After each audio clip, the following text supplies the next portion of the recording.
ಇವತ್ತು ರಾಜ್ಯದಲ್ಲಿ ಭಾರತೀಯ ಜನತಾ ಪಾರ್ಟಿ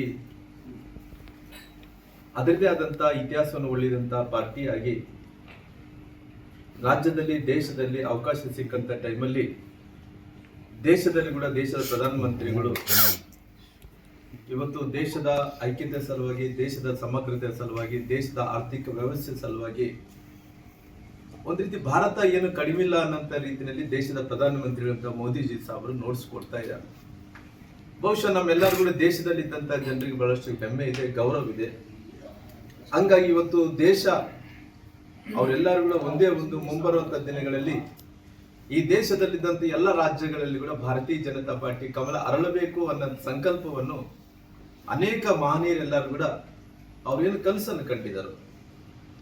ದೀನ್ ದಯಾಳ್ ಉಪಾಧ್ಯಾಯರು, ಶ್ಯಾಮ್ ಪ್ರಸಾದ್ ಮುಖರ್ಜಿ ಅವರು, ಅವ್ರ ಜನಸಂಘದ ಕಾಲದಿಂದ ಕೂಡ ಸಂಘದ ಕಾಲದಿಂದ ಅನೇಕ ಮಂದಿ ಹೋರಾಟ ಪರಿಶ್ರಮದಿಂದ ಇವತ್ತು ಪಾರ್ಟಿ ಇವತ್ತು ದೇಶದಲ್ಲಿ ಇವತ್ತು ಹೆಮ್ಮರವಾಗಿ ಬೆಳೆದು ಇವತ್ತು ತಲೆ ಎತ್ತಿ ನಿಂತಿದೆ ಅಂದ್ರೆ ಕಾರಣ ಇವತ್ತು ದೇಶದ ಉಕ್ಕಿನ ಮನುಷ್ಯ ಆದಂಥ ಪ್ರಧಾನಮಂತ್ರಿಗಳಂತ ನರೇಂದ್ರ ಮೋದಿಜಿಯವರು ಇವತ್ತು ಭಾರತದಲ್ಲಿ ಇವತ್ತು ಪಕ್ಷವನ್ನು ಮುನ್ನಡೆಸ್ತಾ ಇದ್ದಾರೆ. ಜೊತೆಲಿ ದೇಶವನ್ನು ಕೂಡ ಒಂದು ಆರ್ಥಿಕ ಶಿಸ್ತೆ ನೋಡ್ತಾ ಇದ್ದಾರೆ. ಬಜೆಟ್ ಅಲ್ಲಿ ಬಹಳಷ್ಟು ಸಂತೋಷ ಆಯ್ತು. ಯಾಕಂದ್ರೆ ಎಲ್ಲೋ ಒಂದು ಕಡೆ ಬಡವರ ಪರವಾಗಿ ಇದು ಬಜೆಟ್ ಇರುತ್ತೆ ಇಲ್ಲ ಅನ್ನಂತ ನೋಡಿದಂತ ಟೈಮಲ್ಲಿ ಕೂಡ ಹತ್ತತ್ರ ರೂಪಾಯಿ 12 ಲಕ್ಷ ಈ ಸರಿ ಬಹಳಷ್ಟು ಸಂತೋಷ ಆಯ್ತು. ಯಾಕಂದ್ರೆ ಎಲ್ಲರೂ ಕೂಡ 12 ಲಕ್ಷ ರೂಪಾಯಿ ತನಕ ಕೂಡ ಟ್ಯಾಕ್ಸ್ ಎಕ್ಸೆಂಪ್ಷನ್ ಕೊಟ್ಟಿದ್ದಾರೆ. ಹಂಗಾಗಿ ಎಲ್ಲ ಸರ್ಕಾರಿ ನೌಕರರಿಗೆ ಬಹಳಷ್ಟು ಅನುಕೂಲ ಆಗಿದೆ, ಸಣ್ಣ ಸಣ್ಣ ವ್ಯಾಪಾರಸ್ಥರು ಕೂಡ ಅನುಕೂಲ ಆಗಿದೆ. ಹಂಗಾಗಿ ಶಿಕ್ಷಣ, ಆರೋಗ್ಯ, ಮೂಲಭೂತ ಸೌಕರ್ಯಗಳು ದೇಶ ಅನ್ನೋಂಥದ್ದು ಕಾಂಪಿಟೇಷನ್ದಲ್ಲಿ ಬೆಳೀತಾ ಇದೆ. ಹಾಗಾಗಿ ನಮ್ಮೆಲ್ಲರೂ ಕೂಡ ಸಂತೋಷ ಇದೆ. ಜೊತೆಲಿ ಹಿಂಗಾಗಿ ಇವತ್ತು ಕರ್ನಾಟಕದಲ್ಲಿ ಕೂಡ ಪಾರ್ಟಿ ಮುಂಬರುವಂಥ ದಿನಗಳಲ್ಲಿ ಕರ್ನಾಟಕದಲ್ಲಿ ಕೂಡ ಅಧಿಕಾರಕ್ಕೆ ಬರಬೇಕು. ಅಧಿಕಾರಕ್ಕೆ ಬರಬೇಕಂದ್ರೆ ಸಾಕಷ್ಟು ಇವತ್ತಿನ ಪರಿಸ್ಥಿತಿಯಲ್ಲಿ ಏನು ಗೊಂದಲಗಳಿದಾವೋ ಆ ಗೊಂದಲಗಳೆಲ್ಲ ಕೂಡ ಪರಿಹಾರ ಆಗಬೇಕು ಅನ್ನೋಂಥ ಕಾರಣದಿಂದ ನಮ್ಮ ನಾಯಕರು ಅಂದ್ರೆ ನಮ್ಮ ಪಾರ್ಟಿಯಲ್ಲಿ ಎಲ್ಲ ನಾಯಕರು, ಅವರು ಇವರು ಅನ್ನೋಂಥದ್ದಲ್ಲ, ಎಲ್ಲ ನಾಯಕರು ಕೂಡ ಕೆಲವು ಮಂದಿ ಡೆಲ್ಲಿಗೆ ಹೋಗಿ ರಾಷ್ಟ್ರೀಯ ನಾಯಕರ ಜೊತೆ ಮಾತಾಡ್ತಾ ಇದ್ದಾರೆ. ಅವ್ರು ಕೂಡ ಸಮಾಧಾನವನ್ನು ಪಡಿಸಿ ಅವ್ರು ಕೂಡ ಎಲ್ಲರೂ ಕೂಡ ಒಗ್ಗಟ್ಟಿನಿಂದ ಮುಂದೆ ಹೋಗ್ಬೇಕು ಅನ್ನೋಂಥ ಒಂದು ರೀತಿ ಅವರು ಮಾರ್ಗದರ್ಶನವನ್ನು ಕೂಡ ಮಾಡ್ತಾ ಇದ್ದಾರೆ. ಹಂಗಾಗಿ ಇವತ್ತು ಎದ್ದಿರಂಥ ಗೊಂದಲವನ್ನು ಸರಿಪಡಿಸಬೇಕಾದ್ರಿಗಿನ ಇದಕ್ಕೆಲ್ಲ ನಾಯಕರಂತ ಸನ್ಮಾನ್ಯ ನಮ್ಮ ಪಾರ್ಟಿಯ ಭೀಷ್ಮರಾಗಿರುವಂಥ ಸನ್ಮಾನ್ಯ ಯಡಿಯೂರಪ್ಪ ಅವರು ಮುಂದಾಳತನ ತಗೋಬೇಕಾಗಿದೆ. ಯಾಕಂದ್ರೆ ಯಡಿಯೂರಪ್ಪ ಅವರು ಇರೋಂಥ ಟೈಮಲ್ಲಿ ಯಾವತ್ತೂ ಕೂಡ ಯಾರು ಕೂಡ ತುಟಿ ಬಿಟ್ಟಿ ಅನ್ನಂತ ಮಾತಾಡಂತ ವ್ಯಕ್ತಿಗಳು ಕೂಡ ಯಾರು ಇರ್ತಿದ್ದಿಲ್ಲ. ಯಾಕಂದ್ರೆ ಯಾವ್ದು ಬಹಳ ಸೂಕ್ಷ್ಮವಾದಂತ ಮನುಷ್ಯ. ನಾನು ಅನೇಕ ಹತ್ತತ್ರ 25 ವರ್ಷಗಳ ಕಾಲ ನಾನು ನೋಡ್ಕೊಂತ ಬಂದಿದ್ದೀನಿ.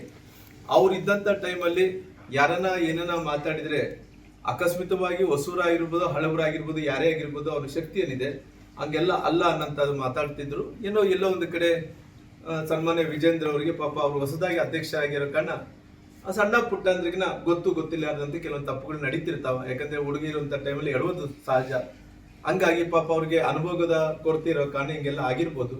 ಖಂಡಿತವಾಗಿ ಮುಂಬರುವಂತ ದಿನಗಳಲ್ಲಿ ಎಲ್ಲಾ ರೀತಿಯಲ್ಲೂ ಕೂಡ ಈ ಪಾರ್ಟಿಯನ್ನು ಅಧಿಕಾರಕ್ಕೆ ತರಲೋ ಸಲುವಾಗಿ ನಮ್ಮ ಹಿರಿಯ ನಾಯಕರು ಭೀಷ್ಮರಾದಂಥ ಸನ್ಮಾನ್ಯ ಯಡಿಯೂರಪ್ಪ ಅವ್ರ ನೇತೃತ್ವದಲ್ಲಿ ಮುಂದುವರ್ಸ್ಕೊಂಡು ಹೋಗಂತ ಕೆಲಸ ಕೂಡ ಮಾಡ್ತೀವಿ. ಹಂಗಾಗಿ ಇವತ್ತು ಪಾರ್ಟಿ ಅಂತ ಮೇಲೆ ಅನೇಕ ಮಂದಿ ಇರ್ತೀವಿ, ಅನೇಕ ಜಾತಿಯ, ಅನೇಕ ವರ್ಗೀಯ ಜನರು ನಾವೆಲ್ಲರೂ ಕೂಡ ಹಿಂದುಳಿದಂಥವ್ರು, ಮುಂದುಳಿದಂಥವ್ರು ಎಲ್ಲರೂ ಕೂಡ ಕಾಂಪಿಟೇಷನ್ ಅಂತೂ ಇದ್ದೇ ಇರ್ತಾವ. ನಾನು ನೋಡ್ತಾ ಇದ್ದೆ, ನಿನ್ನೆ ಬಸವರಾಜ ಪಾಟೀಲ್ ಯತ್ನಾಳ್ ಸಾಹೇಬರು ಒಂದು ಹೇಳಿಕೆಯನ್ನು ಕೊಟ್ಟರು. ಅವ್ರು ಹೇಳ್ತಾ ಇದ್ರು, ಒಬ್ಬೊಬ್ಬ ಜಾತಿಯಲ್ಲಿ ಒಬ್ಬೊಬ್ಬ ನಾಯಕರು ಯಾವಾಗ ಅವಕಾಶ ಸಿಕ್ಕಿದ್ರೆ ನಾವು ಕೂಡ ರಾಜ್ಯಾಧ್ಯಕ್ಷರಾಗಬೇಕು ಅನ್ನೋಂಥ ಹೇಳಿಕೆಯನ್ನು ಕೊಟ್ಟಂತ ಟೈಮಲ್ಲಿ ನನ್ನ ಹೆಸರನ್ನು ಕೂಡ ಅವರು ಪ್ರಸ್ತಾಪನೆ ಮಾಡಿದರು. ನನ್ನ ಹೆಸರು ಪ್ರಸ್ತಾಪನೆ ಮಾಡಿದಂಥ ಟೈಮಲ್ಲಿ ನನಗೆ ಎಲ್ಲೋ ಒಂದು ಕಡೆ ಮುಂಚೆಯಿಂದ ಕೂಡ ಪಾರ್ಟಿ ವಿಚಾರದಲ್ಲಿ ಬಂದಂಥ ಟೈಮಲ್ಲಿ 224 ಕ್ಷೇತ್ರದಲ್ಲಿ ಕೆಲಸ ಮಾಡಿದ್ದೀನಿ. ಎಲ್ಲಿ ಕೂಡ ಪಾರ್ಟಿ ಅಂದ ತಕ್ಷಣನೇ ರಾತ್ರಿಯಾಗಲೂ ಕಷ್ಟಪಟ್ಟಿದ್ದೀನಿ, ಶ್ರಮ ಪಟ್ಟಿದ್ದೀನಿ. ಪಾರ್ಟಿ ಕೆಲವೊಂದು ಸಾರಿ ಅಧಿಕಾರಕ್ಕೆ ಬರಲೋ ಸಲುವಾಗಿ ಎಲ್ಲ ಕಾರ್ಯಕರ್ತರ ಜೊತೆ ಒಬ್ಬ ಕಾರ್ಯಕರ್ತನಾಗಿ ನಾನು ದುಡಿದಿದ್ದೀನಿ. ಹಂಗಾಗಿ ಅವರು ದೊಡ್ಡ ಮನಸ್ಸಿನಿಂದ ಇಲ್ಲ ರಾಮುಲು ಅವರು ಮಾಡೋದ್ರಿಂದ ನಮ್ದು ಯಾವುದೇ ಭಿನ್ನಾಭಿಪ್ರಾಯ ಇಲ್ಲ ಅನ್ನಂತ ಮಾತನ್ನು ಕೂಡ ಎಲ್ಲಿ ನಮ್ಮ ಬಸವರಾಜ ಪಾಟೀಲ್ ಯತ್ನಾಳ್ ಅವರು ಕೂಡ ಅವ್ರು ಹೇಳಿರೋ ಕಾರಣ. ಹಂಗಾಗಿ ವಿಶೇಷವಾಗಿ ಅವರೆಲ್ಲರೂ ಕೂಡ ಗೊತ್ತಿದೆ ರಾಮುಲು ಯಾವ ತರ ಮನುಷ್ಯ, ಯಾವ ರೀತಿಯಲ್ಲಿ ಕಷ್ಟಪಡ್ತಾನ, ಯಾವ ರೀತಿಯಲ್ಲಿ ಪಾರ್ಟಿ ಸಂಘಟನೆ ಮಾಡ್ತಾನ, ಎಲ್ಲಾ ವಿಚಾರ ಗೊತ್ತಿರೋ ಕಾರಣ ಹಂಗಾಗಿ ವಿಶೇಷವಾಗಿ ನನ್ನ ಹೆಸರನ್ನು ಕೂಡ ಪ್ರಸ್ತಾಪನೆ ಮಾಡೋಂಥ ಕೆಲಸ ಮಾಡಿದಾರೆ. ನಾನು ಇವತ್ತಿನ ಸಂದರ್ಭದಲ್ಲಿ ಸನ್ಮಾನ್ಯ ಈ ರಾಜ್ಯದ ನಮ್ಮ ದಕ್ಷಿಣ ಭಾರತದ ಭೀಷ್ಮ ಅಂದ್ಕೊಂಡಿರುವಂತ ಸನ್ಮಾನದಲ್ಲಿ ಬೆಳೆದಿರೋ ಕಾರಣ ನನಗೆ ಕೂಡ ಒಂದು ಅವಕಾಶವನ್ನು ಮಾಡಿಕೊಟ್ಟೆ. ಖಂಡಿತ ಬದಲಾವಣೆಗೆ ಅವಕಾಶ ಇದ್ರೆ ಖಂಡಿತ